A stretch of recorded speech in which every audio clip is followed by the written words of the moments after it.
नाजरीन, रुपया पैसा में आपको खुशामदीद कहते हैं, लेकिन आज रिवायती मौजूआत से हट के हम बात करेंगे हिंदुस्तान की जहरियत के मुतल्लिक।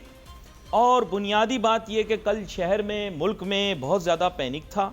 उसकी वजह ये थी कि जगह जगह ये ड्रोन हम देख रहे थे गिराए जा रहे हैं, और मेरे ख्याल से उसमें शायद मुश्किल से, जैसे ISPR की मैंने प्रेस कॉन्फ्रेंस सुनी थी, देखी थी, एक जगह वो जो ड्रोन था उसने किसी मिलिट्री इंस्टॉलेशन पर गिरा और 4 हमारे सिपाही जो हैं वो ज़ख्मी हुए।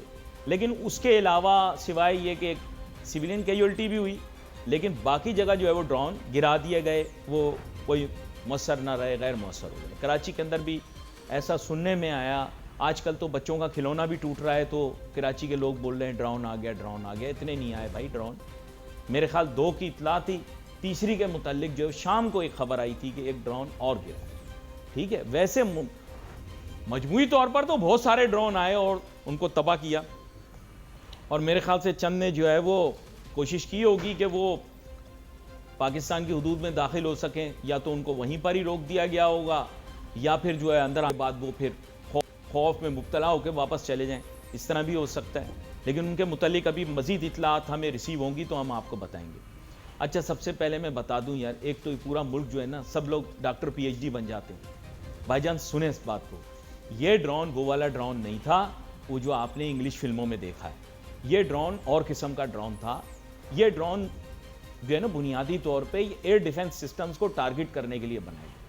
अच्छा, लाहौर वाला भी कामयाब नहीं होता। असल में बात यह कि फासला बहुत थोड़ा था, इस वजह से वो इस स्पीड से आया, और इसका फुटप्रिंट भी जो होता है, या इसका जो रडार में इसको पकड़ना भी थोड़ा सा मुश्किल होता है। आम रिवायती हथियारों से दिखे तो फिर ये गिराया जा सकता है आसानी से। तो बुनियादी तौर पे एक जगह पर जो ये गिरा भी, और इसकी वजह से कुछ नुकसानात भी हुए, बाकी तो सिविलियन टारगेट पे। लेकिन मेन एम ये है कि ये जो आया था एयर डिफेंस सिस्टम्स को तबाह करने के लिए आया था, फेल हो गया, ज़ीरो हो गया, गिर गया, एक आध जगह पर उसने नुकसान पहुंचाया। ये एयर डिफेंस सिस्टम को इसलिए टारगेट कर रहे हैं भाईजान क्योंकि आपने टिका के इनके जहाज़ गिरा दिए।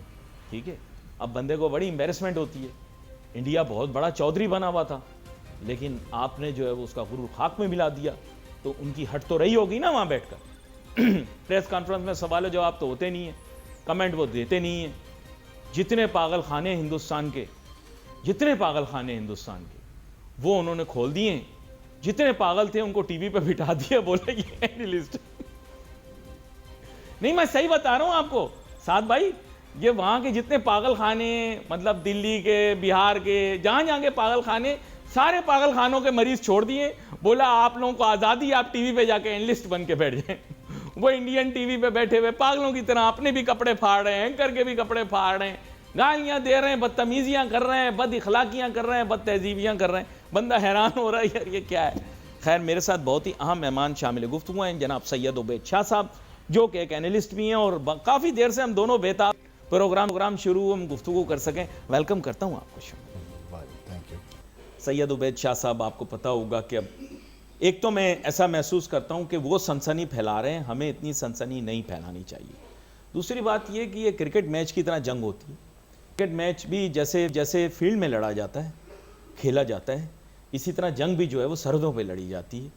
आवाम जो है वो हिंदुस्तानी आवाम की तरह मुश्तइल ना हो, और हमारे मीडिया पर मेरे ख्याल से सेंस शुड प्रिवेल। लेकिन फिर भी मैं चाहूँगा कि आप एक तज़किया ज़रूर पेश करें हालात वाक़यात को मद्देनज़र रखते हुए। जी बिस्मिल्लाहिर्रहमानिर्रहीम। अली भाई, बड़ी मज़े की बातें की आपने। सबसे पहली बात तो यही है कि जो वहाँ इंडिया के इंडियन चैनल्स पे कुछ पे वॉर मॉन्गर्स जो कुत्ते छोड़ दिए गए हैं, वो रात को मैं देख रहा था तो कह रहा था कि जी कराची की बंदरगाह पे 10 धमाके सुने गए और पूरे पाकिस्तान में घुस गए हम और तबाह बर्बाद कर दिया है पाकिस्तान को। नहीं, वो सोडा की बोतलें खोल रहे थे, इनको लगा धमाका हो रहा है। तो सोडा की बोतलें थी, एजाज भाई पी रहे थे जाके वहां पे। हालांकि यहाँ लाहौरियों ने जो है सुबह इनकी वालदा के पाए खाए और फैंटास्टिक चाय जो है वो खुद भी पी और इनके लिए भी रखी, लेकिन वो आए नहीं लेने चाय पीने। तो पहली बात तो ये कि बहुत ही जो है ना वो कोई पता नहीं कौन सी दुनिया में है, कौन से एक वो मेजर साहब हैं रिटायर्ड, मेरे ख्याल निकाले गए फ़ौज से, वो अपना गुस्सा इतनी बुरी तरह निकालते हैं उनकी। हालांकि मैं कुछ ज़्यादा उनके बारे में बात करना तो नहीं चाहता, इतने अहम भी नहीं है वो, नहीं, उन्होंने बड़ी गलत बातें की हैं, उन्होंने बड़ी बदजुबानी की है, उन्होंने बड़ी बदतहजीबी दिखाई लेकिन है। उनकी बकवास कोई सुन नहीं रहा, कोई सुनने को तैयार नहीं है, वो तो बस लुत्फ उठाते हैं, एंजॉय करते हैं। कॉमेडी शो चल रहा है इंडियन चैनल्स पे, वो हम देख रहे हैं। ये तो हो गई एक बात। अब आपने कुछ बात की लाहौर के नुकसान की, ड्रोन वगैरह की, मैं इस पर कुछ बात थोड़ी सी करना चाहता हूँ। एक ही जगह हुआ है, मैं वैसे बता जी दूं, हाँ, जी सिविलियन कैजुअलिटी एक जरूर हुई है, नो जी हाँ, डाउट। जी हाँ। वो वो बताया ये- था कल आईएसपीआर में। वो ये है कि लोगों में ये बात है कि जी हमारी फौज ने ये ड्रोन्स हमारे शहरी आबादियों तक आने क्यों दिए, इन्हें निशाना क्यों नहीं बनाया, मारा क्यों नहीं गया, या ये आबादियों पर आकर गिरे, जब मारा गया तो आबादी पर क्यों गिर गए, वगैरह वगैरह। इसके हवाले से कुछ जो टेक्निकल बात है ना, वो लोगों को समझाए जाने की ज़रूरत है। बताएं। वो ये है कि ये जो देखिए, ये जो ड्रोन्स है ना, ये $50 से $500 तक की मालियत के होते हैं, और ये सर्विलेंस ड्रोन्स होते हैं जो ये क्वाड वाले जो हैं जी, ये सर्विलेंस ड्रोन होते हैं, और ये साथ ही जो है एक तरह के सुसाइडल अटैकर के तौर पर भी काम करते हैं, खुद ही एक्सप्लोड भी हो जाते हैं, एक टैक्टिकल वेपन भी होते हैं ये। अच्छा, इनका सर्विलेंस के साथ साथ जब ये महसूस किया जाए कि इनको अब ज़रूरत नहीं है या इनका नुकसान किया जाए तो किसी टारगेट को निशाना बनाया जा सकता है, तो इनके हैंडलर या ऑपरेटर इनको एक्सप्लोड भी कर देते हैं। और छोटे से होते हैं, कोई मालियत इतनी ज़्यादा होती नहीं है। जैसे कासिम सुलेमानी के मर्डर में अमेरिका ने यूज़ किया, सर्विलेंस का ड्रोन भी था और वो टैक्टिकल वेपन के तौर पर भी यूज़ हुआ, और एक जनरल को उसने निशाना बनाया और साथ के एक आदमी को ज़ख्मी किया। ये ऐसे ही होते हैं, बहुत लिमिटेड से टारगेट को यूज़ करने के लिए। अच्छा, इनको अगर निशाना बनाने की कोशिश की जाए, लॉक किया जाए, तो जो एयर डिफेंस सिस्टम के रडार्स होते हैं उनका डाटा ये आगे ट्रांसमिट कर देते हैं। यानी आपका जो रडार सिस्टम है, एयर डिफेंस सिस्टम है, वो लैंड पे किस लोकेशन में, कितने नॉटिकल माइल में, किस डायमेंशन में, कितना नॉर्थ में या वेस्ट में कहाँ इंस्टॉल्ड है। अब वो 5-5 मिलियन के सोफिस्टिकेटेड इक्विपमेंट होते हैं, तो अगर ये उसका इसको मार भी दिया जाए तो वो अगली बार वो निशाना बनेगा। तो इसलिए ये कोशिश की जाती है सेंसिबली कि ये इस तरह के जो ड्रोन्स हैं उन्हें मैन्युअली लैंड टू एयर जो है हिट करके, गन फायर से या किसी ऐसी चीज़ से हिट किया जाए, इनको जैमर से जैम किया जाए ताकि ये कांटेक्ट में ना रहें और गिर जाए। इनको एयर डिफेंस सिस्टम से निशाना नहीं बनाया जाता। ये एक नंबर 1 बात है, लोगों को ये बात समझनी चाहिए, वरना बहुत सारे लोग ऐसे भी हमारे यहाँ जो इस वक्त फौज को तनकीद कर रहे हैं या बुरा भला कहने का मौका ढूंढ रहे हैं, और वो कह रहे हैं कि जी क्यों नहीं मार गिराए। तो मार ना गिराने की भी कोई एक रीज़न है, एक लॉजिक है। पहली बात तो ये। दूसरी बात ये मैं कहना चाहूँगा कि ये देखें ना, आगे का जो रास्ता है ना, इन दोनों मुल्कों के तकरीबन कोई 1.5 अरब से ज़्यादा लोग इस खत्ते में रहते हैं, और प्लस चाइनीज़ भी हैं जो कि इस कंट्रोवर्सी में भी डायरेक्ट रिलेट हैं। जी जी। ये 2.25 अरब लोग, या शायद इससे भी ज़्यादा, बल्कि अगर चाइना और इंडिया और पाकिस्तान को मिलाया जाए तो ये देखें, ये रास्ता आगे का अमन का है। बिल्कुल सही बात। आगे अगर चलना है, लोगों की किस्मत बदलनी है, लोगों के हालात बदलने हैं, लोगों की परेशानी हल करनी है, लोगों को इन तकलीफ़ों से निकालना है और अच्छी हुक्मरानी का, अच्छी गवर्नेंस का सबूत देना है, तो आगे का रास्ता अमन का है। जी। आगे का रास्ता इस जलालत का नहीं है जो ये इंडियन चैनल बकवास सारा दिन कर रहे हैं, ये रिटायर्ड मेजर भगौड़े सारा दिन बक रहे हैं, ये रास्ता नहीं है। लेकिन अफसोस की बात यह है कि इंडिया में कंट्रोल जिन लोगों के पास है, उनकी सारी साइकी आरएसएस वाली है। ख्वाह वो मोदी हो, नरेंद्र मोदी हो, राजनाथ हो, शंकर मेनन हो, अजीत दोवाल को देखें आप, ये लोग वो हैं जो एक हिंदुत्वा पॉलिटिकल साइकी को लेकर चले हैं हमेशा, और इनकी ये ख्वाहिश है कि इनको पाकिस्तान से एक नफ़रत है, पाकिस्तान के वजूद से ही इनको तकलीफ़ है। ये अपने दिल में, अपने जहन में ये बात पैदा करने के लिए तैयार नहीं है, डाइजेस्ट करने के लिए तैयार नहीं है कि दुनिया में बकाए बाहमी जो है, इसी का फार्मूला कामयाब है। आप इंडिया खुद जो है तकसीम होने जा रहा है, इंडिया खुद तकसीम होने जा रहा है। इंडिया के कम से कम 7 टुकड़े हो सकते हैं। तो एक छोटी सी ब्रेक लेते हैं, ब्रेक के बाद वापस आते हैं, अपनी गुफ्तगू जारी रखेंगे। Let's take a short break.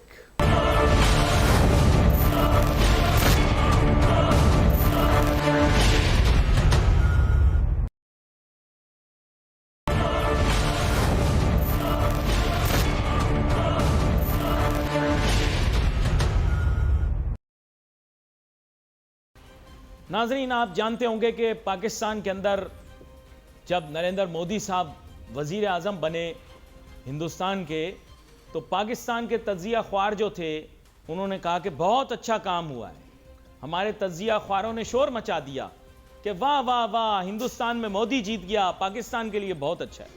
मैंने कहा जिस शख्स का नजरिया ही गलत हो, जिस बंदे का माजी भी गलत हो, जिसने माजी में ऐसी चीजें की हों, गुजरात में जब वो वजीर आला था उसने जो कुछ किया, उसके बाद उसकी जीत पर पाकिस्तान के अंदर सो कॉल्ड हमारे जो जीनियस और इंटेलेक्चुअल थे उन्होंने कहना शुरू किए बहुत अच्छा, ओहो वेरी गुड, वाह वाह वाह। क्योंकि देखें ना, असल में बात यह कि इंसान की शक्ल कमजोर हो मेरी तरह तो कोई मसला नहीं, कवर हो जाती है, लेकिन बंदे की अकल कमजोर हो ना थोड़ी तो वो कवर नहीं होती, ठीक है। लेकिन आप तो शक्ल देख के शादी करने वाले लोग हैं, आप लोग तो ये भी नहीं चेक करते हो भाई के लड़की की जो है वो मिजाज ठीक है, तबीयत ठीक है, आप तो बस शक्ल देखते हैं और कहते हैं हम इससे शादी कर लेंगे। इसी तरह तजिया ख्वार जो थे खूबसूरत, उन तजिया ख्वारों की आप बातों में आ गए, खवातीन भी थी उसमें, जाहिर बात है, और खवातीन आपको दिख जाए तो आप पागल हो जाते हैं।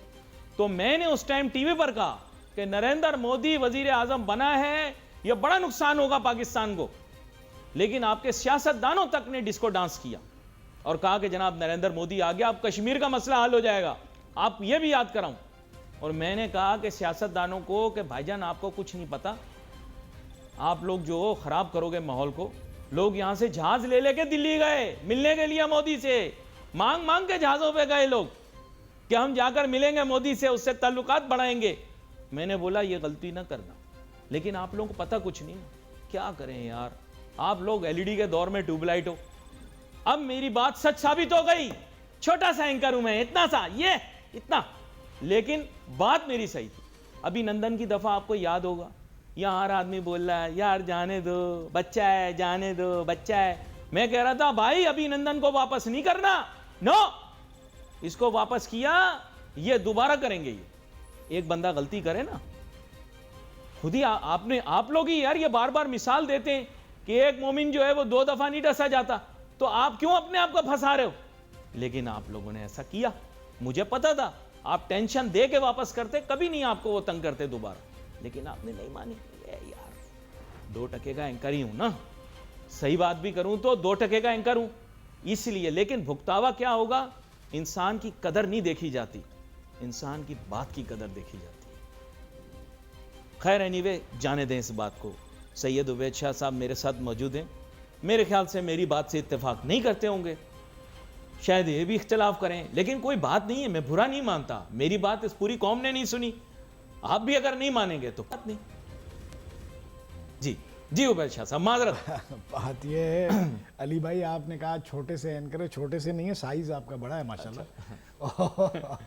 अच्छा। और आपकी बात किसी ने नहीं सुनी, ये भी आपने कहा, तो आपको बात जरा झंझोड़ के सुनानी पड़ेगी, फिर भी ना सुने तो दुख ना कीजिए, कोई सुने ना सुने, शब्बीर तो सुनेगा। आपके अखबारों की कमेंट्री ये थी कि नहीं थी, उर्दू और अंग्रेजी समेत कालम निगारों ने ये लिखा था कि नहीं लिखा था कि मोदी के आ जाने के बाद मुल्क के हालात ठीक हो जाएंगे और जनाब हिंदुस्तान और पाकिस्तान। आप मुझे सिर्फ इतना बताएं, आप, मुझे लगता है आप अखबार और कलम जरूर पढ़ते हैं, देखिए आप माशाल्लाह बहुत पढ़े लिखे आदमी लग रहे हैं, आपने देखे होंगे। आप मुझे पहले ये बताएं, आपने देखे? नहीं, मेरी बात में नजर से गुजरे, मैं अर्ज करता हूँ आपकी बात। देखें, मोदी अचानक वजीर आजम नहीं बने, नरेंद्र मोदी का बैकग्राउंड हादसा अचानक नहीं हुआ। हाँ, गुजरात के एक वजीर आला का रहा है, और गुजरात में जो उनका कैरेक्टर था या उनकी कारगुजारी थी सियासत में, वो इतनी खौफनाक थी कि कोई इस बात को डाइजेस्ट करने को तैयार नहीं था कि ये वजारत उस्मा के ओहदे पर बराजमान हो जाए और दुनिया की सबसे बड़ी जमहूरियत का आपके कंट्रोल कालम संभाले। निगार, आपके इंटेलेक्चुअल्स, आपके सो कॉल्ड जीनियसेस ये क्यों नहीं पहचान सके, आपके पॉलिटिशियंस क्यों नहीं पहचान सके?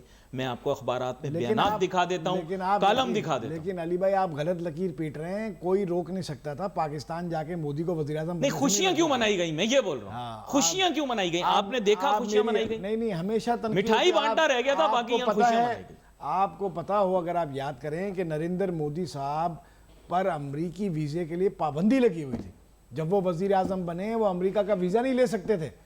2 साल बाद अमेरिका से ताल्लुकात उनके नॉर्मलाइज हुए, उनके ऊपर लगे गुजरात के दंगे फसादात का लेवल ख़त्म हुआ, उन्होंने अपनी डिप्लोमेसी इस्तेमाल की, अपने आपके यहाँ पाकिस्तान में क्यों खुशियां मनाई गई, मैं ये जानना चाह रहा हूँ। आप मुझे बताएं, अखबारात में, मैं आपको अभी आप सर्च करके देख लें, सियासतदानों ने कहा वाह वाह वाह क्या बात, खुशाइन वाकया पेश आ गया हिंदुस्तान के अंदर, मोदी वजीर आजम बन गया, अब कश्मीर का मसला हल हो जाएगा, हमारी वर्किंग रिलेशनशिप इंप्रूव हो जाएगी भाजपा के साथ। आप असल में गुस्सा निकाल रहे हैं इमरान खान साहब पे अपना। नहीं, उनका तो नाम भी आप नहीं लें टीवी पर, अभी भी मैं लेता हूं, अलाउ नहीं है। मैं बानी वानी नहीं कहूंगा, मैं तो नाम ही लूंगा। नहीं, लेकिन आप ये बताएं कि आपके लोगों ने कहा कि अटल बिहारी वाजपेयी साहब के साथ बड़ी अच्छी वर्किंग रिलेशनशिप थी, भाजपा के साथ हमारे बड़े अच्छे ताल्लुकात हैं। आपके भाजपा के साथ ताल्लुकात कैसे हैं, मुझे ये बता दें। आपकी तो रुख हो गया मियां साहब की तरफ। नहीं, आप किसी को बख्शें और हालात पर बात करते हैं ना। मैं आपको ये कह रहा हूं कि जो गलत पॉलिसियां अपनाई गई उनकी इस्लाह आज कर लेना। क्यों आपने कहा कि आपने वेलकम किया, आपने उस शख्स को वेलकम तो किया। होने चाहिए ना। देखें, पड़ोसियों के, हमसायों के, यूरोप में आप एक सड़क क्रॉस करें तो दूसरे मुल्क में एंटर हो जाते हैं। सिर्फ झंडा रोड पर प्रिंट होता है कि ये मुल्क यहाँ खत्म हो गया, ये मुल्क यहाँ से शुरू हो गया। हम क्या क्यों लड़ते रहे सारी जिंदगी? 80 साल से लड़ रहे हैं, लड़ के मर जाने के लिए हम। बात यह है कि अगर कोई अमन का रास्ता चाहता हूं, मैं ये कह रहा हूं कि आपके यहाँ पॉलिसी गलत थी कि नहीं थी। मैंने ये सवाल पूछा, आप जवाब नहीं दे रहे। आप भी बड़े तेज हैं वैसे। मैं आपसे अर्ज कर रहा हूं कि आगे का रास्ता अमन का ही रास्ता है और इन दोनों मुल्कों के अरबों लोगों को खुशहाली इनका हक है। गुर्बत इनका समाजी मसला है, पैदाइशी मसला नहीं है। ये पैदा गरीब होते हैं, मरना गरीब इनको नहीं चाहिए। वो इनकी हुकूमतों की नाअहली है।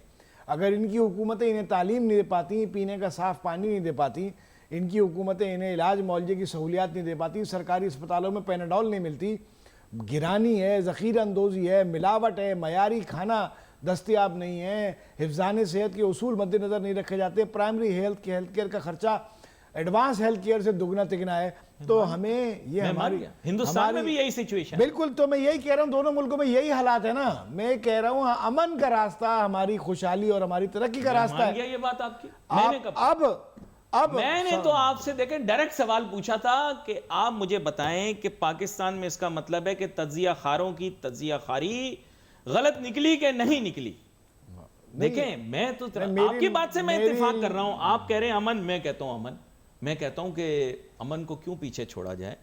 अमन को तो मैं तो अमन के लिए बिल्कुल, देखें, अमन की आशा वाले आज अमन की लाशा उठा रहे नहीं उठा रहे। आप सुबह से देख रहे, मैं उनको देख रहा हूं, आप नहीं देख रहे। आपको याद होगा एक यहाँ बहुत शोर मचाते थे अमन की आशा के पीछे, यहाँ पर जितना डिस्को डांस हुआ, आज क्या वही लोग अमन का जनाजा नहीं निकाल रहे। अच्छा, मैं अर्ज कर रहा हूँ आगे की बात। मैं चाहता हूँ आप इससे आगे बढ़ जाएं, थोड़ा ना इस मकाम से थोड़ा गुजर जाएं, आगे आ जाएं। आप मुझे ये बताएं। नहीं, मैं नहीं छोड़ूंगा आपको, आप ऐसे नहीं सोचें। आप आए हैं, मैं बिजनेस एंकर जरूर होऊंगा, लेकिन दुनिया की चीजें मुझे पता है और मैं बड़ा फनकार हूं। आप अभी मुझे जानते नहीं, मैं तो जानता हूं। और भी जान जाएंगे।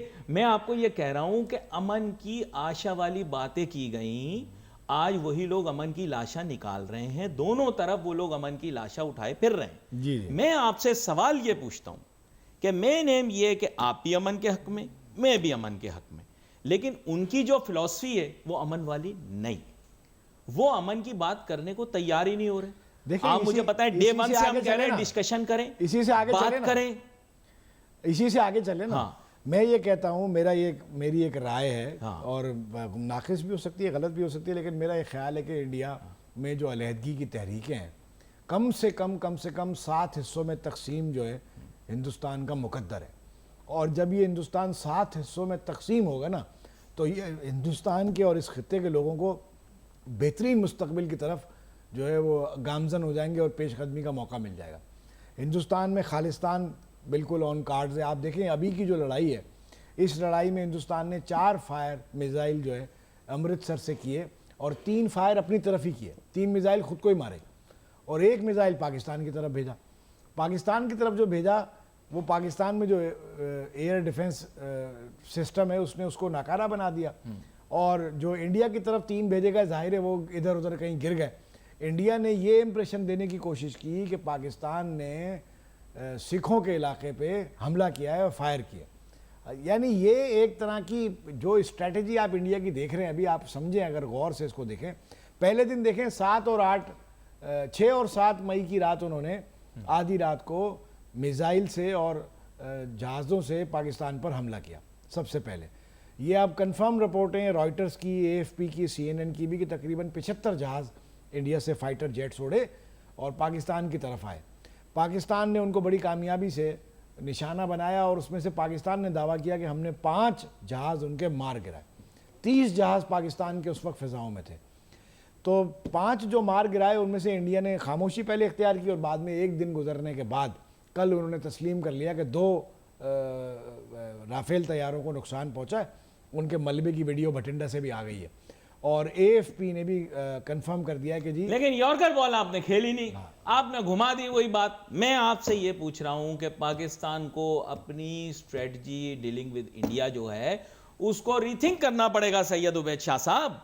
मेन एम ये है कि ये अगर आप बोल रहे हैं कि अमन का रास्ता है, आगे जाके री स्ट्रेटजाइज करना पड़ेगा, री एनर्जाइज करना पड़ेगा। हमें उनको अगर कन्फ्रंट करना है तो हमें कोई तरीकाकार तो लाएमल तो तरतीब देना पड़ेगा ना। देखें उनके टीवी पर क्या डिस्कशन हो रही है, आप उसको गौर से देख रहे हैं, आप देख रहे होंगे वो कंटिन्यूअसली एक स्ट्रेटेजिक लेवल डिस्कशन कर रहे हैं।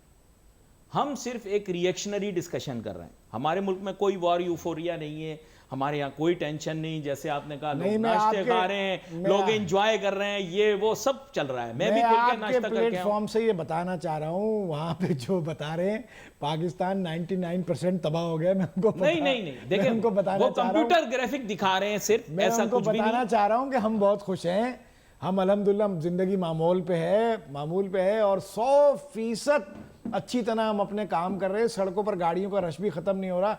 हाँ अलबत्ता बच्चे खुशियाँ मना रहे हैं, स्कूलों की छुट्टियाँ कुछ जगह हो गई हैं।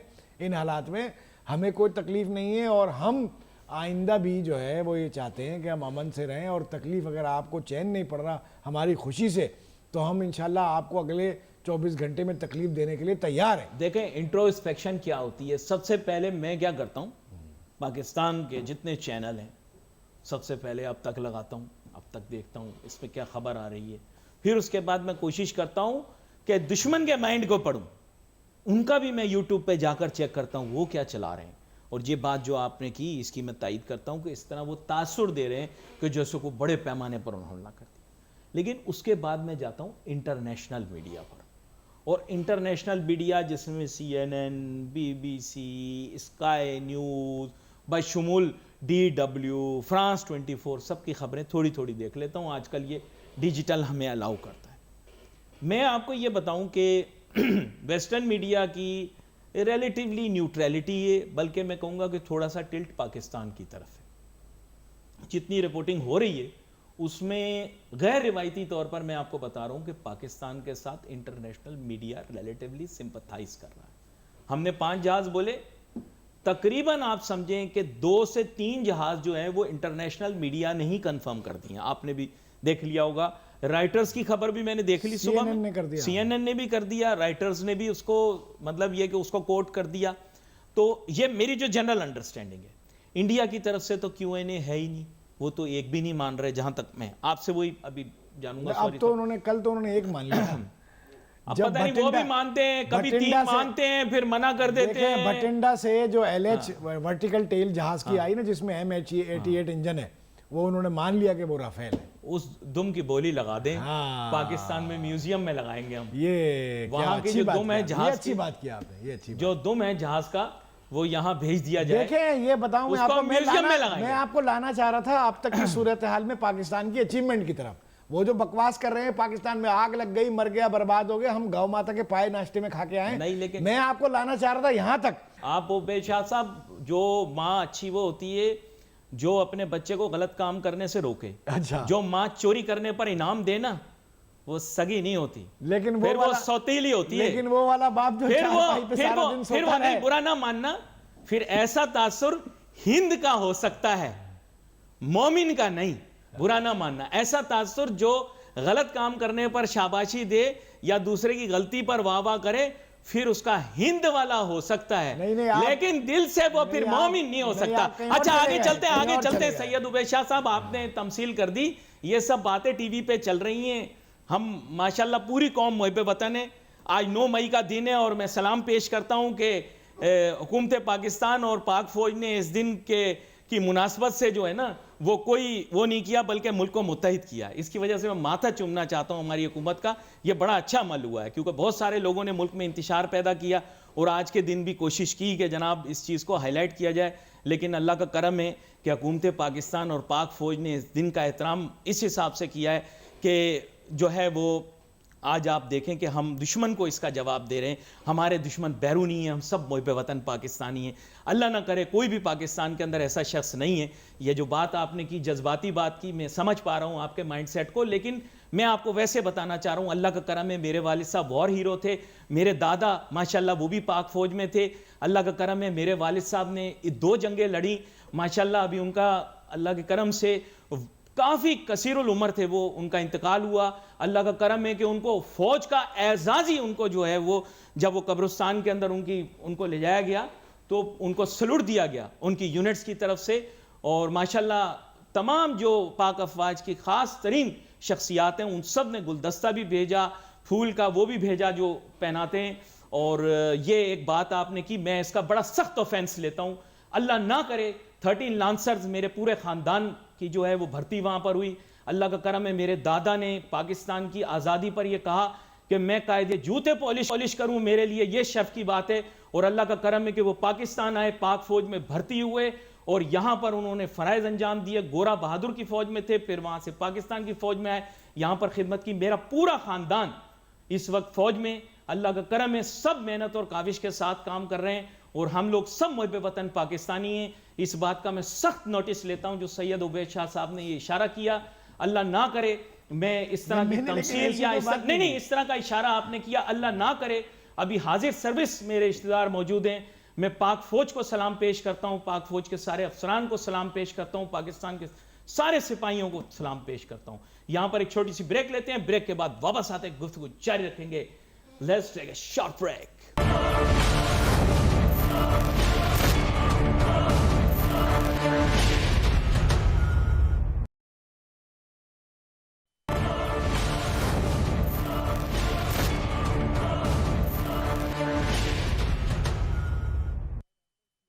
नाजरीन वेलकम बैक आफ्टर ब्रेक। बड़ी गर्मा गर्म गुफ्तगू हो रही है। मैं सैयद उबैद शाह साहब और अब हमें ज्वाइन कर रहे हैं जनाब हुसैन थेबो साहब, जो कि एक मीडिया प्रोफेशनल भी हैं, टीवी प्रेजेंटर भी हैं, प्रोग्राम होस्ट भी हैं और हिंदुस्तान के बहुत सारे चैनलों पर जाकर पाकिस्तान की नुमाइंदगी करते हैं, उनको टक्कर देते हैं।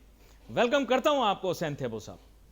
बहुत शुक्रिया जनाब, आपका बहुत शुक्रिया। हुसैन थेबो साहब, अब बात कुछ ऐसी है कि सैयद उबैद शाह साहब में भी बात कर रहे थे, तो हम यही थे कि आगे जाकर तो अमन की बात करनी पड़ेगी। और फिलहाल जो है वो जाहिर बात है, हिंदुस्तान जो है वो एक वॉर मॉन्गरिंग की वजह से एक यूफोरिया क्रिएट कर रहा है।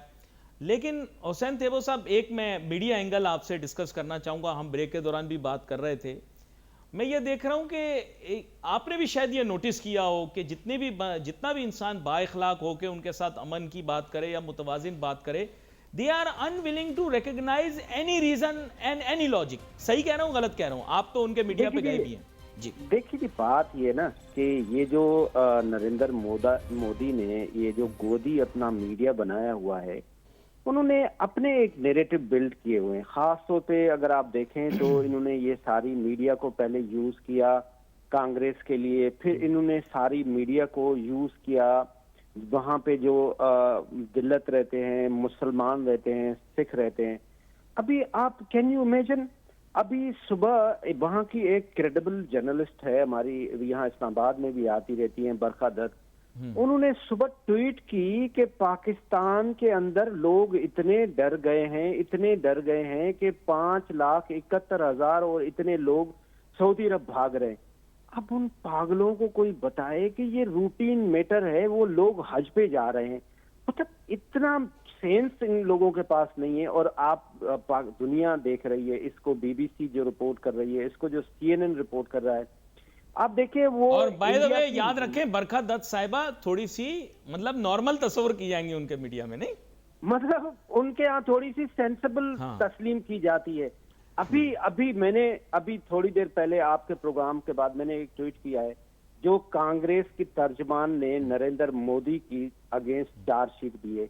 उन्होंने कहा है कि ये जी नरेंद्र मोदी साहब ने जब 27 फरवरी 2019 को पाकिस्तान के हाथों हमें बुरी तरह से शिकस्त हुई, तो इन्होंने 3 मार्च 2019 को बिहार में खड़े होके कहा कि देखें ये जो शिकस्त हुई है इसकी वजह यह है कांग्रेस है, क्योंकि कांग्रेस ने हमें राफेल खरीदने नहीं दिए और दैट्स वाई कि हमने वो जंग हार दी। उसने सवाल किया है कि अब तो आपके पास राफेल भी है, और वो राफेल जो 5th जनरेशन वारफेयर की टेक्नोलॉजी है, जिसको दुनिया तस्लीम करती है कि ये कैसे अभी तक वर्ल्ड इन सरप्राइज, उसकी जो मैन्युफैक्चरिंग कंपनी है फ्रांस की, उन्होंने हिंदुस्तान को चार्जशीट किया है कि भाई साहब आपने ये क्या कर दिया, ये हमारे इतनी बड़ी टेक्नोलॉजी, उनके मार्केट के शेयर गिर गए, उस टेक्नोलॉजी का बेड़ा गर्क कर दिया। लेकिन मैं इसमें पूरा क्रेडिट दूंगा हमारे पाक अफवाज को, हमारे आर्मी चीफ की लीडरशिप को, और खास तौर पे इसको जो गिराने में हमारे एयरफोर्स के जवानों ने, हमारे एडवांटेज क्या है हिंदू के पास, हिंदू हमारे भाई हैं, सब हमारे दोस्त हैं, लेकिन उसके पास लड़ने के लिए कोई भी मटेरियल नहीं होता। फॉर एग्जांपल हमारे यहाँ तो जब हम मुल्क के लिए जान देते हैं तो हमारे लिए जन्नत होती है, हम शहीद होते हैं, तो हमारे पास डबल एडवांटेज होता है। अच्छा, लेकिन हुसैन देवो साहब यहाँ पर एक चीज को आप रिकॉग्नाइज करें, मैं अवैध शाह साहब के साथ भी बात कर रहा था, ये भी थोड़ा उस बात का बुरा मान गए, गलत उसकी अंडरस्टैंडिंग ले ली है, हमारे भाई बड़ी मजे की इन्होंने वैसे गुफ्तगू की। लेकिन मैं आपसे एक चीज पूछता हूं, देखो आपने एक स्ट्रेटेजिक एरर किया पाकिस्तान में। मोदी जब जीत कर आया, वजीर आजम बना, मैंने कहा इस शख्स का नजरिया भी गलत है, इसकी पार्टी की सोच भी गलत है, इसकी फिक्र भी गलत है। पाकिस्तान में हम लोगों ने वेलकम किया इसको, अखबारात के अंदर कालम निगारों ने अप्रिशिएट किया कि जी अब मुल्क अमन की तरफ जाएगा, लोगों ने यह तक कह दिया कश्मीर का मसला हल हो जाएगा, भाजपा के साथ पाकिस्तान के बड़े अच्छे ताल्लुकात हैं। देखो, these are errors that should not have been made by the intellectuals of Pakistan, और फिर आपने उसको एक बड़ा स्टेटस दे दिया आपने। मैं और माजी में जाना नहीं चाहता, पर पॉलिटिकल तो मैं किसी को टारगेट नहीं करता, लेकिन ये गलतियां हैं, हमें इसको तस्लीम करना पड़ेगा कि हमने इसको मिसअंडरस्टैंड किया, इस शख्स को भी और इसकी पार्टी को भी और उसकी सोच को। देखें मैं आपके आर्गुमेंट्स का ऑनर करता हूं, इज्जत करता हूं, लेकिन मैं विद ड्यू अपॉलॉजी मैं डिसएग्रीमेंट करके मैं अपने लॉजिकल आर्गुमेंट्स डेवलप। देखें, ये जो नरेंद्र मोदी है, ये नरेंद्र मोदी आरएसएस का गुंडा है, ठीक सर। आरएसएस 1925 में बनी, आरएसएस की आइडियोलॉजी ये है कि नाजीज्म लाना है, जंगी जुनून पैदा करना है, ये हिंदुत्व की आइडियोलॉजी लेके आए, ये हिंदू देश बनाने की आइडियोलॉजी लेके आए। देखिए, ये वो नरेंद्र मोदी है जो गुजरात का कसाब है, गुजरात का कसाई है, जिसने जेनोसाइड किया वहां मुसलमानों का। पूरी दुनिया ने इस नरेंद्र मोदी को ब्लॉक किया, बैन किया टेररिस्ट एक्टिविटीज की वजह से। लेकिन इशू क्या है? इशू ये है कि हम तो आज भी गुड गेस्टर दे रहे हैं ना। ये पाकिस्तान का मौकफ तो आज भी ये है, इन स्पाइट ऑफ दैट के लोग कह रहे हैं कि सालिसी पैदा। मैं तो सुबह भी एक टीवी चैनल्स पे कह रहा था कि भाई सालिसी किस चीज की? ये तो एक गुंडा है, एक बदमाश है, एक पागल है नरेंद्र मोदी, जिसका नाम है, वो उसका जो कजन है वो इजराइल का नेतन्याहू, ये उसकी आइडियोलॉजी को फॉलो कर रहा है। इसका कजन वहां पे मुसलमानों को मार रहा है, वहां पे मस्जिद में अटैक कर रहा है, वहां पे आप देखें हॉस्पिटल में अटैक, वो सेम आइडियोलॉजी के तहत वो यहाँ पे अटैक कर रहा है। एक बंदे की माइंड सेट है। लेकिन देखिए, हम तो एक लॉजिकल मुल्क है ना हमारा पाकिस्तान, हम अमन पसंद लोग हैं, हम तो हर वक्त ये एक्सपेक्ट करते हैं, हम तो आज भी ये कहते हैं कि ये हिंदुस्तान के लोग बुरे नहीं हैं, हम ये हमारे भाई हैं, हम इनके साथ हजारों साल से रह रहे हैं। ये देखें, ये जो बार बार एक बात डोनाल्ड ट्रंप कह रहा है, ये स्लिप ऑफ टंग थोड़ी है। डोनाल्ड ट्रंप ने कहा इनका जो झगड़ा है वो 1000 से 1500 साल है, उस दिन भी कहा। फिर जिस दिन जंग हुई, उसने पूछा जर्नलिस्ट ने, उसने कहा सर इंडिया पाकिस्तान की जंग के बारे में क्या कहते हैं? तो उसने कहा कि ये हिंदुस्तान को शर्म आनी चाहिए। लेकिन अगली बात उसने क्या कही? उसने कही कि ये 100 सालों से, 1000 सालों से इनकी जंग है। बेसिकली ये जो हिंदू आइडियोलॉजी है, ये जो नरेंद्र मोदी है, ये जो आरएसएस के गुंडे हैं, इन्होंने जो लॉबिंग फर्म्स हायर किए हुए हैं हिंदुस्तान में, वो ये कहते हैं वहां पे कि ये जो मुसलमान हैं, इन्होंने 800 साल हमारे ऊपर हुक्मरानी की है, हम तो इनके कब्जे में रहे हैं, लिहाजा हमें इनसे आजादी दिलाएं। ये जो 25 करोड़ मुसलमान आज भी उनके ऊपर हिंदुस्तान में हावी हैं, आप देखें तो इनके सदर जिसने ये एटम बम दिया वो मुसलमान, इनके जो आप देखें मीडिया इंडस्ट्री के सारे टाइकून इनके मुसलमान, शो बिजनेस इंडस्ट्री के टाइकून इनके मुसलमान, ये डरे हुए हैं, ये खौफ में है। ये नरेंद्र मोदी अपने लोगों को डरा रहा है। एक चीज एक और आप नोटिस करें। अच्छा, यहाँ पे कल से जी हिंदुस्तान मीडिया ये बता रही है कि जो सिखों का इलाका है वहां पे पाकिस्तान ने अटैक किया, वो दुनिया को उसकी रिपोर्ट भेज रहे हैं। भाई साहब, हम सिखों के ऊपर क्यों हमला करेंगे? सिख तो पाकिस्तान का झंडा लगा रहे हैं, वो तो पाकिस्तान की फेवर में आ रहे हैं। ये प्रोपेगेंडा मशीन है, ये नरेंद्र मोदी की आइडियोलॉजी है कि इस तरह से डरा के रखें, खौफ में रखें। वरना अगर देखो, अगर मैं नरेंद्र मोदी नहीं होगा, अमित शाह नहीं होगा, अजीत डोवल नहीं होगा, राजनाथ सिंह नहीं होगा, आलोक जोशी नहीं होगा, तो आईएसआई और आसिम मुनीर जो आर्मी चीफ है पाकिस्तान का, वो झंडा लगा के दिल्ली के ऊपर लगा लेगा और बाबरी मस्जिद में आके अजान दे देगा। ये वहां पे पोर्ट्रेट किया जाता है।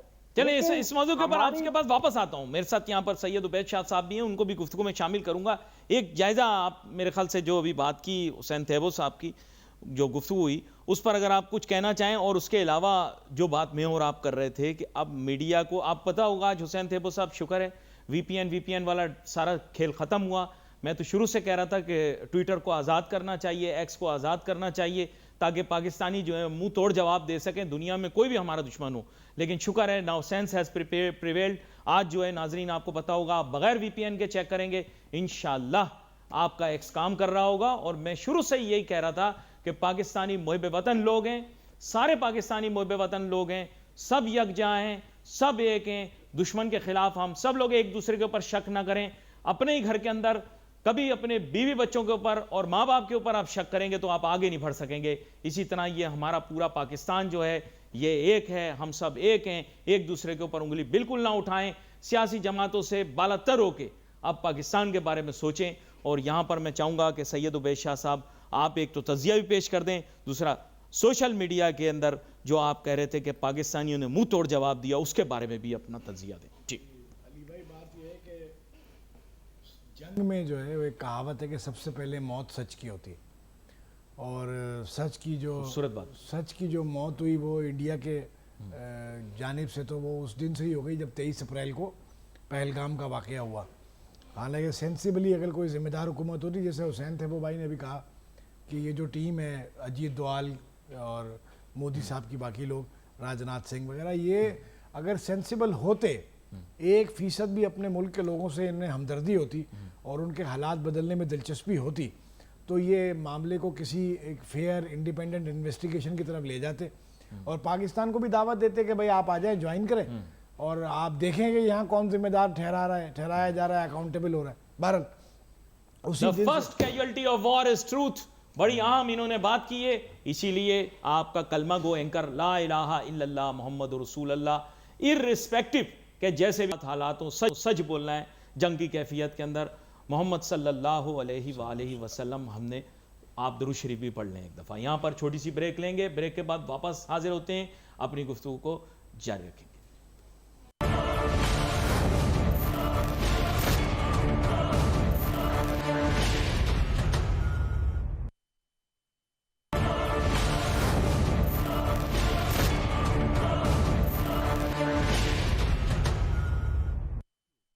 नाज़रीन welcome back after the break. हमारे साथ स्टूडियो में मौजूद सैयद उबैद शाह साहब, और हमारे साथ बजरिया टेलीफोन लाइन हमें ज्वाइन करेंगे कर्नल ताहिर मसूद साहब। वेलकम करता हूं आपको कर्नल ताहिर मसूद साहब,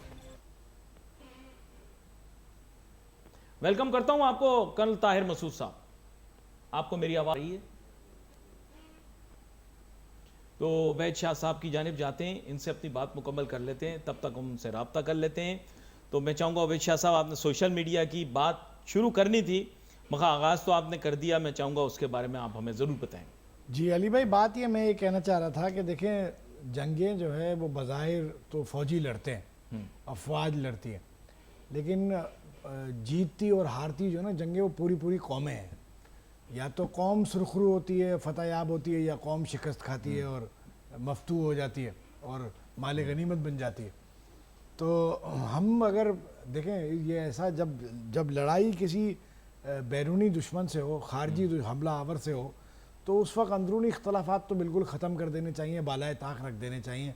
शिकवे शिकायतें ये करने का मौका, वो शादियों पे फुप्पियाँ जैसे खोल के बैठ जाती है ना, वो वाला माहौल नहीं होना चाहिए। हमें अपनी अफवाज की पूरी पुष्टपनाही करनी है। इस वक्त हमारा हदफ हमारी सुरखरुई और फतेहयाबी है।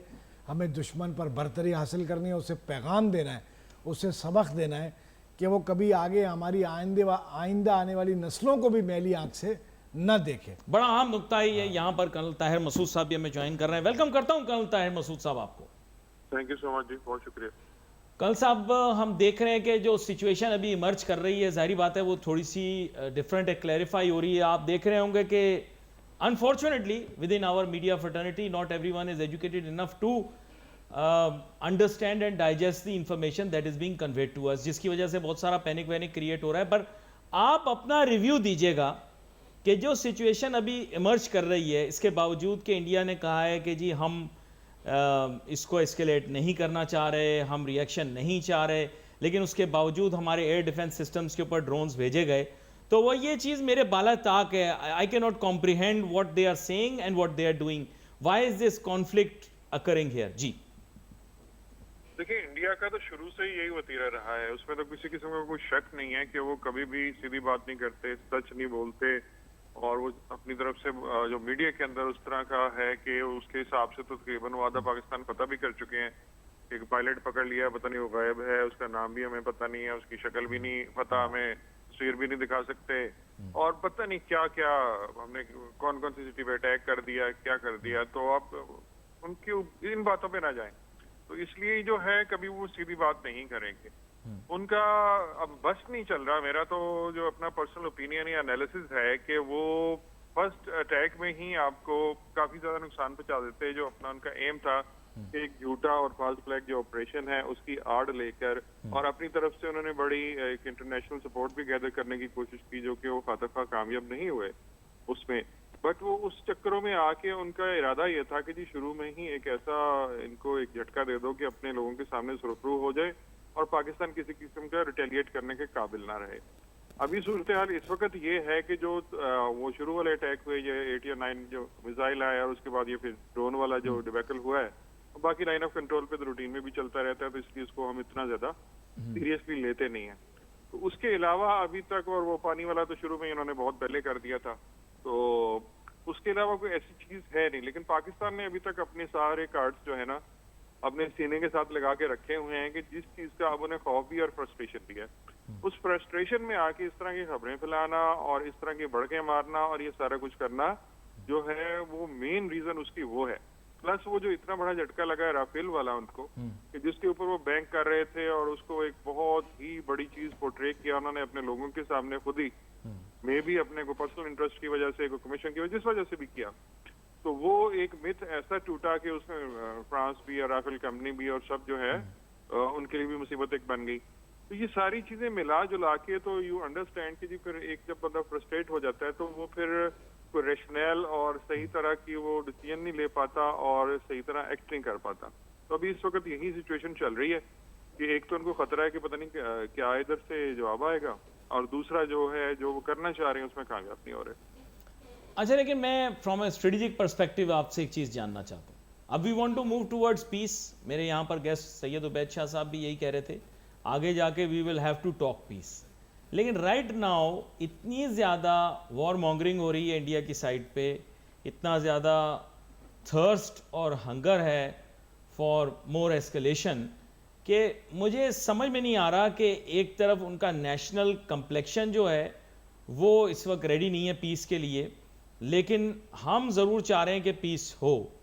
तो ये किस तरह से जब बोथ पार्टीज के दरमियान पीस होगा from a independent stand point, आप बताएं। देखिए, पीस तो हमेशा से यही जो मीडिएटर्स दरमियान में आते हैं, अब जिस तरह के मीडिएटर जिन पे दोनों कंट्रीज ट्रस्ट करते हैं और जिनकी बात मानते हैं, उसमें मिडिल ईस्टर्न कंट्रीज भी हो सकते हैं और उसमें अमेरिका भी हो सकता है। तो यही है एक, वो तो आना ही आना है अल्टीमेटली उन्होंने दरमियान में।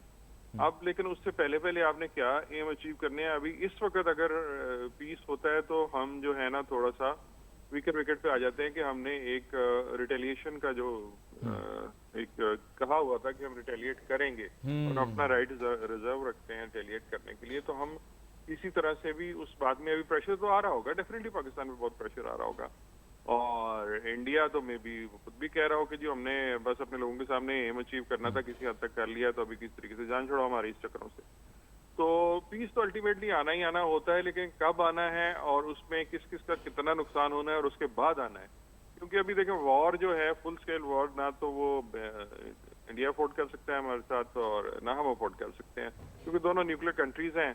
और वो बस किसी वक्त भी कुछ भी ऐसी सिचुएशन आ जाए जब आपको अपना सर्वाइवल खतरे में लगे, तो फिर अल्टीमेटली क्या होता है, ये किस काम के, फिर ये न्यूक्लियर और ये सारे मिसाइल और हर चीज किस काम की। तो फिर वो एवरीबॉडी नोज इट, तो कोई भी आपको उस स्टेज पे नहीं जाने देगा कि फुल स्केल एक वॉर हो दोनों कंट्री। अच्छा, लेकिन कल साहब मैं एक जनरल आपसे अंडरस्टैंडिंग लेना चाह रहा हूँ। पता नहीं आपको इंडियन मीडिया देखने का इत्तेफाक हुआ या नहीं हुआ, लेकिन आपने देखा होगा उनकी सीनियर रिटायर्ड टॉप ब्रास जो होती है वो टीवी पे बैठी होती है। They are wearing their military medals, many of them also don their berets, some of them are wearing their caps, military caps, और वो इतना ज़्यादा अग्रेसिवली डिस्कस कर रहे होते हैं चीज़ों को, मिलिट्री स्ट्रेटजी को, and all ranks mind you. आप पता नहीं है इफ़ यू आर वॉचिंग और you are avoiding, that's your choice, लेकिन जिस तरह से वो लोग अग्रेसिवली बात कर रहे हैं बहुत सारी चीज़ों में, they are loose cannons, they are saying they want to fire more tactical and strategic weapons towards Pakistan. तो आप उसको स्टडी करें। मेरी तो जजमेंट उनकी इंडिया की मिलिट्री टॉप ब्रास के बारे में अच्छी नहीं निकली। मुझे तो ऐसे लग रहा है वो बहुत रिएक्शनरी और इमोशनल लोग हैं। वो तो अभी वाला तो रिएक्शनरी, और बिल्कुल आपकी ऑब्जर्वेशन 100% ठीक है। आपने जनरल बख्शी को पता नहीं शुरू से कभी फॉलो किया कि नहीं किया, तो वो एक हद तक, पागलों की हद तक जो है ना, कि टीवी पे बैठ के चीखना और ये करना और धाड़ना, हम ये कर देंगे वो कर देंगे, मतलब कोई सेन और रैशनल आदमी तो इस तरह की हरकतें कर नहीं सकता। अब उनके अंदर वहां पे जाहिर है काफी बड़ी आर्मी है और इस तरह रिटायर्ड लोग भी बहुत सारे होंगे, तो मीडिया के अंदर मेरा ख्याल उनका सर्वाइवल ही इसमें है। वो कितना ज्यादा ऊंची आवाज में बोलते हैं, किस तरह पागलों वाली हरकतें करते हैं और इरेशनल इस तरह की धमकियां देते हैं, यही उनका सर्वाइवल है। इसी में वो मीडिया के अंदर आते हैं, इसीलिए उनको लिफ्ट कराई जाती है। तो उनकी आई थिंक मजबूरी है, कोई और ऐसा उनका कोई ऐसा नेशनल एम नहीं है उनके रिटायर्ड फौजियों का। तो उसमें है एक दो बड़े अच्छे सेन वॉइसेस हैं जो बड़ा एनालिसिस करते हैं प्रॉपर तरीके से। परवीन के नाम से हैं, वो बड़ा उनकी स्ट्रेटेजिक जो वो करते हैं इंग्लिश में, तो बड़े तरीके से करते हैं। लेकिन ये जो है ना, मैक्सिमम उनके इसी तरह ही है जिस तरह आपने बताया कि वो चीखो पुकार और इस तरह की स्टूपिड हरकतें करना। तो ये जो है, ये इसकी मेन रीजन यही है कि वो अपने आप को बस फेमस करने के लिए, लोगों की नजरों में अच्छा बनने के लिए और मीडिया में रहने के लिए ये इस तरह की हरकतें करते हैं। अच्छा भाई, इट्स पार्ट, अब मैंने ये स्टडी किया कि it's part of the training of almost all army officers, कि भाई वो स्टाफ भी करेगा, कमांड भी करेगा और जाहिर बात है इंस्ट्रक्शन भी करेगा। तो all military officers go through this kind of training. They are all being trained at that one day they would, take over the strategic command of Pakistan's army, and that goes for you as well and for other army officers as well. तो generally आप ये मुझे बताएं कि where is the chink in their armor, क्योंकि मैं देख रहा हूं कि वो continuously ये बात कर रहे हैं कि vulnerabilities हमारी कहाँ हैं, और ये चीज़ें टीवी पे डिस्कस कर रहे हैं। You'll be shocked, they have like maps of Pakistan on TV and they are trying to show where the vulnerabilities are and where they can exploit. And on the other hand, we are playing it very cool, जो मेरी understanding है। तो what's your say on that? Is there a chink in their armor? Is there a vulnerability there? What are the points where Pakistan can retaliate or may retaliate? देखिए, vulnerabilities तो हर तरफ होती हैं, कुछ किसी तरफ ज्यादा होती हैं, किसी तरफ कम होती हैं, और उनका चूंकि जाहिर है बहुत ज्यादा रिटायर्ड लोग भी हैं, मीडिया भी बहुत एक लंबा चौड़ा मीडिया है, बहुत सारे चैनल्स हैं, और हर एक ने अपने अपने सर्वाइवल की, अपना पेट भरने के लिए कुछ ना कुछ वो चलाते रहना होता है। तो अभी उसमें जो वल्नरेबिलिटीज की बात है तो दोनों कंट्रीज के हैं, और इंडिया इस वक्त मेरे ख्याल में तो बहुत ज्यादा वल्नरेबल है। एक तो उनका वो जो सेकुलरिज्म का एक मिथ है वो खत्म हो रहा है आहिस्ता आहिस्ता, और उसके हिसाब से देखा जाए तो वो उनकी जो रिफ्ट्स पैदा हो रही हैं डिफरेंट स्टेट्स के अंदर, और उसमें बहुत स्टेट्स के अंदर बहुत सीरियस प्रॉब्लम्स हैं, वो इस तरह की चीजें नॉर्मली बाहर मीडिया में आने नहीं देते। तो वो एक जो है बहुत बड़ी वल्नरेबिलिटी है, उसको एक्सप्लॉइट कर सकता है पाकिस्तान जब चाहे।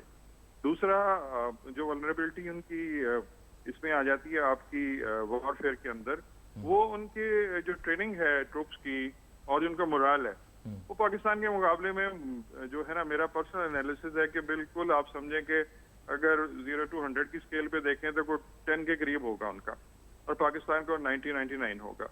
तो ये एक बहुत बड़ा एज है पाकिस्तान को। तीसरी बात है, हमारा जो है जज्बा है, शहादत का जज्बा है कि हर बंदे की ख्वाहिश होती है कि अल्लाह ताला मुझे शहादत का रुतबा दे। तो ये जो है जब चीज आ जाती है किसी भी इंसान के अंदर, तो फिर वो कुछ भी देखता नहीं है पीछे मुड़ के।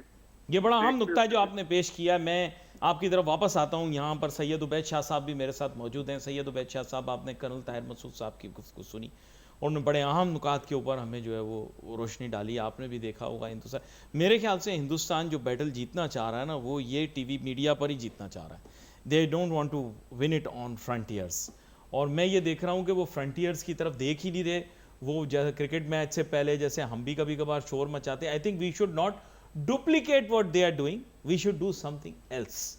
और अगर ये बात ये, तो अब हमें पोस्ट सिनारियो देखना चाहिए। आप मुझे ये बताएं कि 1 वीक ऑनवर्ड आप पोस्ट सिनारियो कैसा देखते हैं, फ्यूचर प्रेडिक्शन? पहले मैं एक तबसरा मामूली सा मामूली सा करना चाहूँगा जी। ना। जनरल बख्शी का नाम लिया और मेजर आरब गौरिया का नाम लिया। कर्नल साहब ने भी, वो पाकिस्तान में तो सब लोग उनको जानते हैं और वो कॉमेडी शोज करते हैं, लोग एंटरटेन होने के लिए उनके प्रोग्राम देखते हैं, उनकी बात सुनते हैं। मेजर ये जो जनरल बख्शी हैं, ये जितना चीखते हैं, मेरा ख्याल है अपने घर में इससे आधा चीखते तो उनकी बीवी बच्चे घर से मार के निकालते हैं इनको। और मेजर गौरव जो हैं, इनको घर में सालन दूसरी बार बीवी देने को तैयार नहीं होती है। ये पूरा पाकिस्तान का प्लान सारा ये बता रहे होते हैं, सब ये बता रहे होते हैं कि ये जी ऐसे करके यूं हो जाएगा तो पाकिस्तान को, यूं हो जाएगा तो पाकिस्तान ख़त्म हो जाएगा। ये फजूल कॉमेडी शोज है सारे। अच्छा, अभी आपने पूछा कि एक हफ्ते बाद का सिनेरियो, मैं ये कहता हूँ, देखें अभी इंडियन गवर्नमेंट, मोदी साहब की जो गवर्नमेंट है, इस पर एक बहुत सीरियस क्राइसिस आया और एलिगेशन लगा कि कनाडा की गवर्नमेंट से इनका एक बड़ा तनाज़ा शुरू हो गया कि इन्होंने खालिस्तान के एक अहम सरगर्म रहनुमा को कनाडा की टेरिटरी पे एसिसिनेट करवाया। और ये जो था, और कनाडा की गवर्नमेंट ने बड़ी क्रेडिबली ये कहा कि हमारे पास पूरे सबूत मौजूद हैं ये बिलीव करने के लिए कि इसमें मोदी सरकार इन्वॉल्व है। उन्होंने कनाडा के खिलाफ प्रोपेगेंडा शुरू कर दिया, उनका कनाडा से बड़ा तनाज़ा हो गया। तो ऐसे ये ट्रैक रिकॉर्ड मोदी साहब का ये साबित करता है कि वो इंडिया को दुनिया में तनहा भी कर रहे हैं और इंडिया को खुद बहुत ही सुसाइडल तरीके से नुकसान भी पहुंचा रहे हैं। खालिस्तान जो है वो तकदीर है हिंदुस्तान की और वो बनकर रहेगा। और हमारी एक आम पाकिस्तानी के तौर पर नेक तमन्नाएं तमाम सिख भाइयों के साथ हैं कि उन्हें एक आज़ाद वतन नसीब हो। और इंडिया जो है, अगर यही एटीट्यूड मोदी साहब का और इनकी टीम का, अजीत दोवाल वगैरह का, ये कंटिन्यू रहा तो ये जीत जो है ज़्यादा दूर भी नहीं है, बहुत करीब, इट इज़ ऑन कार्ड्स।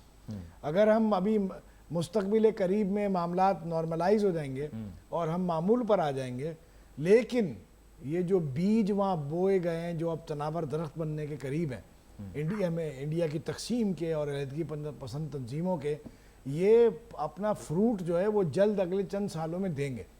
मैं नहीं समझता हूँ कि इंडिया इसी एटीट्यूड के साथ जीता रहा और मोदी साहब की लीडरशिप में ऐसे ही चलता रहा तो ये मुस्तहकम रह पाएगा, मुत्तहिद रह पाएगा, कायम रह पाएगा। ये बड़ा अहम नुक्ता आपकी तरफ से आ गया। मैं कर्नल ताहिर मसूद साहब आपकी तरफ वापस आऊँगा। आई थिंक कि अगर इंडिया वॉर मॉन्गरिंग कर रहा है तो आई थिंक कि हमें उसके रिएक्शन के अंदर इस तरह नहीं करना चाहिए। हर जगह हम देख रहे हैं वॉर रूम्स बन गए और वो वॉर रिपोर्टिंग हो रही है, और जिस तरह वो भी ग्राफिक्स में जहाज़ गिरा रहे हैं, हम भी कोशिश कर रहे हैं हम उनसे ज़्यादा अच्छी ग्राफिक्स बनाएं। I think we should realize that the frontiers are being protected by the armed forces and this war needs to be won by them and not on television. And I think winning the hearts and minds of people is a completely different dimension. Nothing succeeds like success and we have already achieved it. तो आपके ख्याल से क्या हमारा क्या reaction होना चाहिए, और साथ ही साथ इसके जोड़ के ये भी बताएं कि आप पोस्ट सिनारियो आप क्या देख रहे हैं after 1 week? How do you see if we de-escalate, then what will happen? Will we back to peace times? देखिए, पहली बात आपकी थी कि कोई अगर इरेशनल आदमी आपको मिलता है, वो पागल है आगे से, तो उसके साथ पागल नहीं बना जा सकता। आप अपने रैशनैलिटी और अपना मीडिया के अंदर जितना भी मैक्सिमम आप जो है, ठीक है, प्रोपेगेंडा एक हर एक वॉर का एक हिस्सा होता है, वो एक सेपरेट चीज है, लेकिन उसके अलावा जो है एक आप रैशनल रखना और जो हकीकत से करीब तरीन जितना भी आप रह सके मीडिया के अंदर, इतना रह के आप अपनी रिपोर्टिंग अगर करते हैं तो दुनिया आपको सीरियस लेगी, आपके अपने लोग आपको सीरियस लेगी, इवन इंडिया के लोग भी, जनरल पब्लिक आपको सीरियस लेगी। अपने मीडिया के ऊपर तो काफी हद तक उनका जो है ना अभी एतबार उठता जा रहा है, क्योंकि वो इतने बड़े बड़े झूठ बोलने शुरू हो गए हैं, इतनी बड़ी बड़ी छोड़ना शुरू हो गए हैं, जिसको आम लैंग्वेज में कहते हैं कि वो अब उसके ऊपर ना लोग कोई ब्लाइंडली यकीन कर नहीं सकता अपने मीडिया के ऊपर।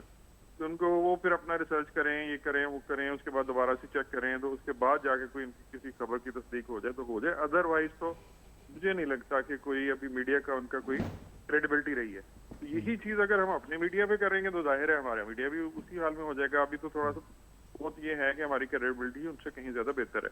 तो इस तरह की वॉर मॉन्गरिंग और इस तरह की चीजों को अपने ही लोगों में नफरत के बीज बोने से कभी भी किसी को फायदा होता नहीं है, उसका उल्टा ना नुकसान होता है, कभी उसका उल्टा नुकसान होता है। तो ये जो है ना हालात मेरे ख्याल में कि उनको हमने फॉलो नहीं करना चाहिए बुरी चीजों के अंदर, अगर अच्छी चीज। और मेरे ख्याल से एक और चीज है, आपने भी नोटिस की होगी, मेरे ख्याल से ये यूफोरिया जो है ये हमें क्रिएट करने की जरूरत नहीं है। Secondly I think we are everyone becomes just like everyone starts commenting on cricket, everyone has started commenting on war, and मैं देख रहा हूं कि वो बच्चों का खिलौना भी टूट रहा है तो वो कह रहे हैं जनाब ड्रोन गिर गया, ये हो गया, वो हो गया। आई थिंक बहुत सारी चीजें हम अपने माइंड के अंदर ही कंसीव कर रहे हैं और फिर थोड़ी देर बाद we have to remove it. It's ये बेटर ये है कि we should have a very thick filter when reporting on incidents like this. I think maybe I am wrong. नहीं डेफिनेटली, देखिए जो बिकता है ना उसी को सारे कैश कराने की कोशिश करते हैं। अभी इवन की रेडियो के ऊपर जो बिरयानी वाले हैं वो भी जंग का रेफरेंस देके तो साथ बिरयानी की अपनी एडवर्टाइजमेंट करते हैं। तो वो तो एक जनरल एक नेशनल साइकी होती है, तो उसको तो आप डिनाई नहीं कर सकते, लेकिन उसको नहीं लेके जाना चाहिए कि आप जो है ना मीडिया के अंदर बैठिए। मीडिया का बड़ा रिस्पॉन्सिबल रोल होता है, क्योंकि बहुत सारे लोगों को ये इफेक्ट करता है कि एक जगह में बैठा हुआ एक बंदा जो बोलता है वो लाखों करोड़ों लोग सुनते हैं, तो उसका इफेक्ट और रीच कहाँ तक पहुंचती है। तो जितनी ज्यादा फिर इस तरह की आपको एक रीच होती है उतनी आपकी रिस्पॉन्सिबिलिटी भी बढ़ जाती है कि आप अच्छी तरह अपने खबर को चेक करें, चेक करने के बाद बड़े रैशनल और अच्छे तरीके से तहम्मुल के साथ आगे बढ़ाएं। तो बाकी लोगों को पता ही है। अब किसी को अगर बार बार हम ये कह देंगे कि हम ये कर देंगे, हम वो कर देंगे, हम वो, इससे को मोराल हाई होगा।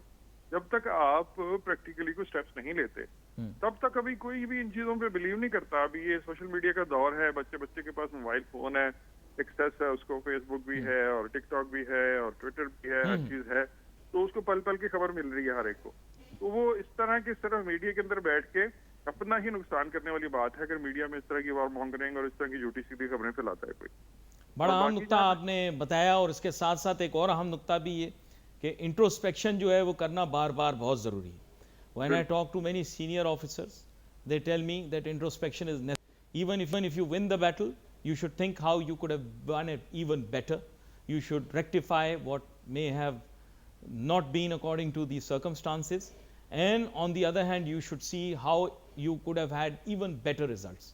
तो दोनों मेहमानों का बहुत शुक्रिया अदा करूंगा, शो में हमारे साथ शामिल हुए और बड़ी मुफस्सिल हमारी गुफ्तगू हुई।